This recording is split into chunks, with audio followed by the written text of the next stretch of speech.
I'd be like, so Homer, how do you feel about the screen time given to these women, considering how little you spent with them? Okay.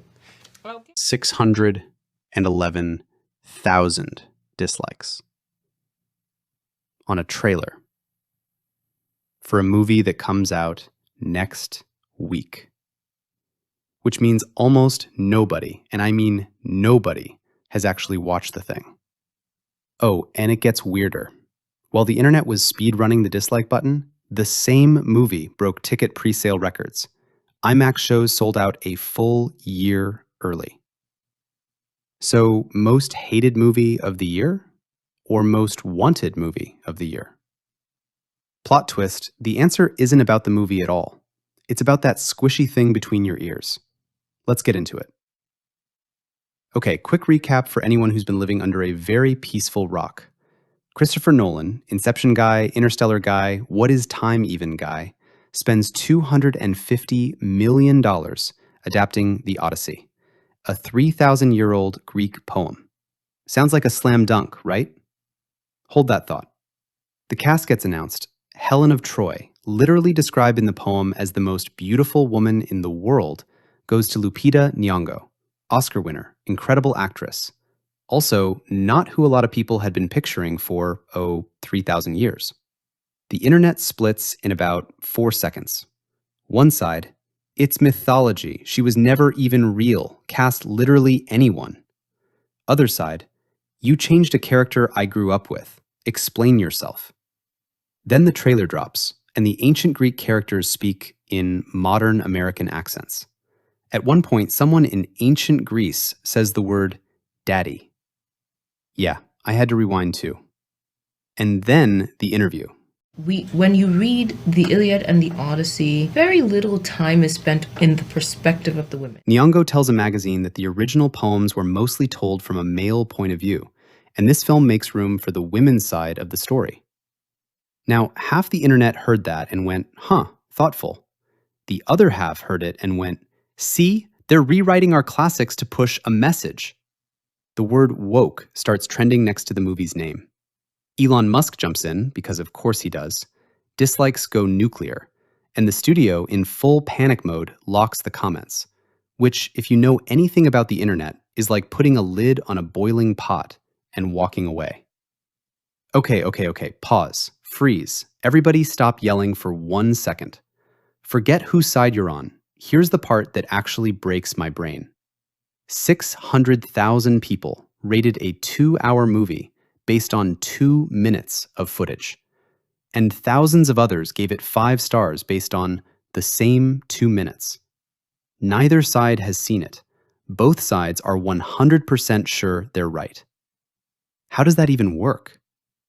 Well, funny story. Your brain does this all the time. Here's why. Reason 1, ownership. When you grow up with a story, your brain quietly files it under mine. Same shelf as your childhood home, your mom's cooking, that one blanket you'll never throw away. So when someone changes it, even a fictional character from 3,000 years ago, your brain doesn't go, interesting creative choice. It goes, hey, who touched my stuff? Nobody's actually defending Homer. Trust me, Homer's fine. He's been dead for a while. People are defending the version living rent-free in their own heads. Reason 2, that dislike button, it stopped being a movie review a long time ago. It's a jersey. When a movie becomes a culture war battlefield, clicking dislike doesn't mean bad trailer anymore. It means I'm on this team. And the like button means I'm on that team. The movie itself, just the stadium. And that's why the record dislikes and record ticket sales aren't a contradiction. 2 different teams, 2 different scoreboards. One shows up in the comments, the other shows up at the box office. Wait, hold on, quick pause. I know most of you are watching this without subscribing. It's okay. No, it's actually not okay. Look, if you're enjoying this, or you want more videos that explain why humans are like this, 1 little subscribe would do. It's free, it takes 1 second, and I promise it'll be worth your while. Deal? Deal. Okay, back to the video. Where were we? Ah, right. Your brain treating bad news like breaking news. Reason 3, negativity bias. Your brain evolved to treat bad news as urgent. Because 10,000 years ago, the caveman who ignored bad news didn't stay a caveman for long. He became lunch. So online, anger travels first class. Excitement flies economy. A calm post saying, let's just wait and watch the movie, gets 12 likes. A furious rant gets 12,000 shares. Every algorithm on Earth knows this. The outrage isn't necessarily bigger than the excitement, it's just louder. And loud is what travels. And reason 4, my favorite because it's the most painfully human. Not knowing things is uncomfortable. I'll wait and decide after watching means sitting with uncertainty for weeks. Ew, gross, who wants that? But this movie is trash, or this movie is a masterpiece? Instant relief. Your brain literally rewards you for picking a side early, even with basically zero information. Prejudging isn't stupidity, it's a shortcut.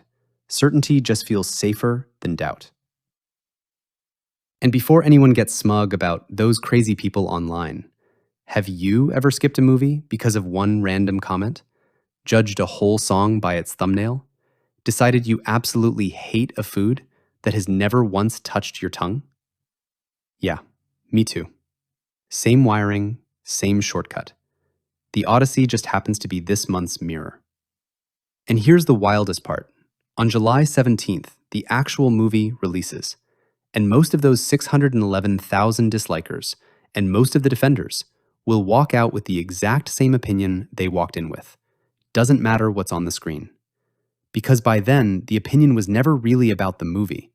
It was about belonging. So, will it flop? Will it be a masterpiece? Honestly, nobody in the comments knows. Nobody on Twitter knows. I don't know. And that's kind of the whole point. But here's a little experiment for you. Next time you feel instant hatred or instant love for something you haven't experienced yet, just pause and ask yourself, is this my opinion or my team's? That one question puts you ahead of about 611,000 people. Not bad for a 4-minute video, huh? Drop it in the comments. What's something you swore you'd hate and ended up loving? I'll be reading. And judging. Lovingly. See you in the next Why. Hey, you are still here. That's great. Watch the next Curious Why video. Also subscribe if you like the work. Thank you for watching.